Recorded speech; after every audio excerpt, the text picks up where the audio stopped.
Prime Minister Carney, let me be perfectly clear. The race for the future of money is on, and it is not a polite competition. It is a brutal winner takes all sprint. And while the rest of the world is sprinting, Canada is still at the starting line, lacing up its shoes and contemplating and debating whether to go for a jog. Now, you all understand platforms. You're probably watching this on one right now. You use Apple's iOS or Google's Android, most probably. You don't use 10 different operating systems. And why is that? Because the market tipped. The best platform attracted the most developers, which attracted the most users, which attracted even more developers. It is a flywheel, a vortex of success that sucks everything into its orbit. The loser doesn't just come in second place, the loser becomes irrelevant. Right now, today, nations are competing to become the operating system of the crypto economy. This is more than about getting a piece of the pie. This is about becoming the entire bakery, the platform where deals are made, where the talent gathers, where the wealth is generated for the next 50 to 100 years. The question is, will this platform be built in the United States of America? Will it be built in the United Arab Emirates? Or will Canada even try to compete?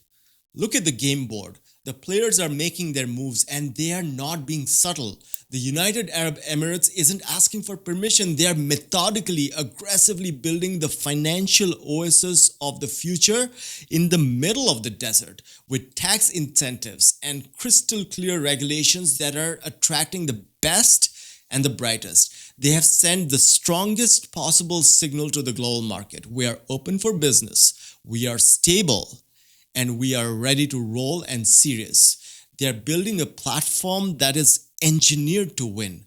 Then you have the United States, which is finally waking up from its slumber. They see crypto not as a threat to be contained, but as a powerful tool. And I think Trump gets it. He understands that you don't fight the future, you own it. When America decides to finally flip that switch, and they're already kind of doing it, to provide nationwide regulatory clarity and unleash its massive, unmatched capital markets, it has the power to become the world's dominating crypto platform almost overnight. And then we have Canada. What is Canada's grand strategy? What is our bold move in this great global game? It's a strategy of meetings, of consultations, of endless, paralyzing debate. Our government is trapped in a state of perpetual analysis paralysis. They commission studies to study the findings of previous studies. They're obsessed with managing the risks of a coming tidal wave instead of building a ship to ride it. They tell you that they need to be cautious. They whisper about the importance of prudence. All good points. But let's call it what it truly is. It is fear. It is the deep-seated fear of the bureaucratic class. They would rather preside over a managed, orderly decline to oblivion and irrelevance than champion a chaotic, explosive, and decentralized boom. They fail to grasp a fundamental truth of this new era. In a platform race, caution is not a virtue, it is a death sentence. Speed is everything. The first platform to reach critical mass, to achieve that tipping point, wins. Everyone else becomes a customer, paying tribute to the victor. Now, to be fair, some people get it. And for those who don't or knowingly choose not to, let me explain exactly how this ends for Canada if we don't act. The tipping point isn't a gentle, gradual slope. It's a cliff. Right now, as I speak, thousands of crypto companies, brilliant developers, and visionary investors are choosing where to set up shop for the next decade at least. The first 100 choose Dubai or Singapore. That makes it easier and more attractive for the next 1,000 to choose Dubai. Venture capital, which is the rocket ship for innovation, follows the path of least resistance. The brightest talent follows the capital.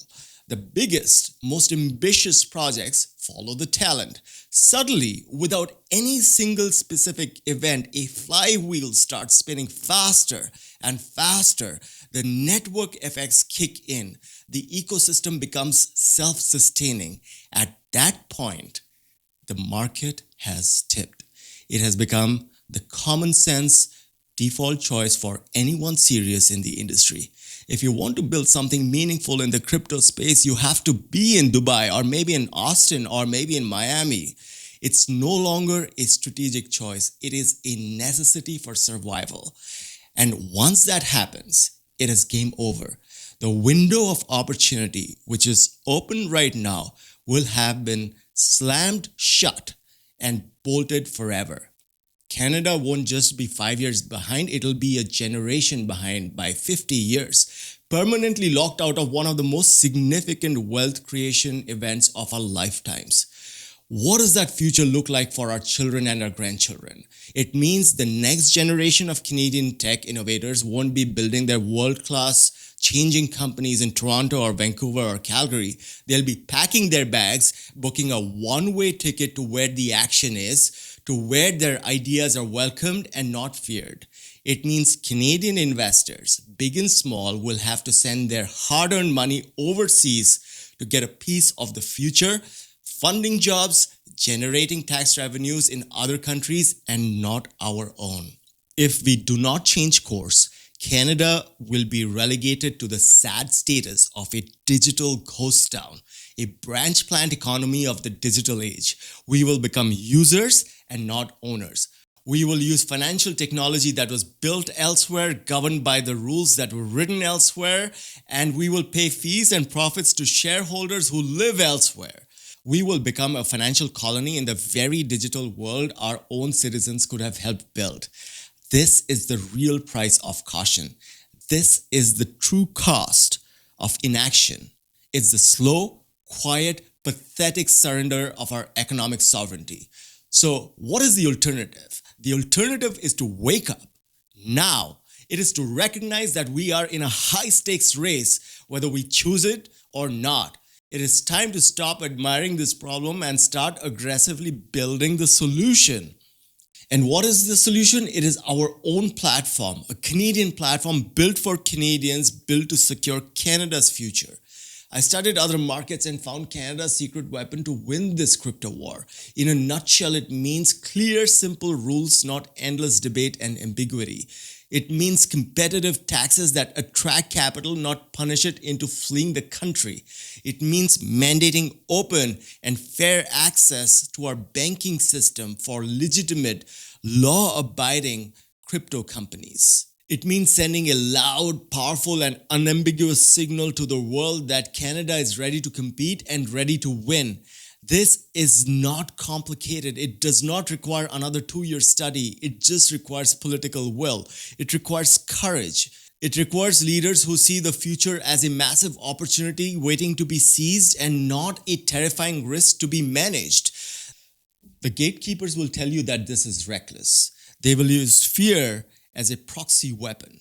They will scream about volatility and illicit finance, problems, by the way, that exist and thrive in every single financial system, including this existing and potentially antiquated one. But the real recklessness is doing absolutely nothing. The greatest and most irreversible risk is clinging desperately to a system that at the very least needs to coexist with another and not being prepared for it. This is the tipping point. The decisions we make or fail to make in the next 18 months will define our economic destiny for the next generation. We can choose to be a timid nation that sat on the sidelines and wrote reports about it while the world changed around it. Or we can choose to be that bold nation that got in the arena and built the platform of the future. What is it going to be? It is time to demand more from our leaders. No more studies, no more committees. It is time to build. Share this video if you believe Canada's future should be one of a leader and not a follower. The clock is ticking. Let's get in the game. Thank you for watching.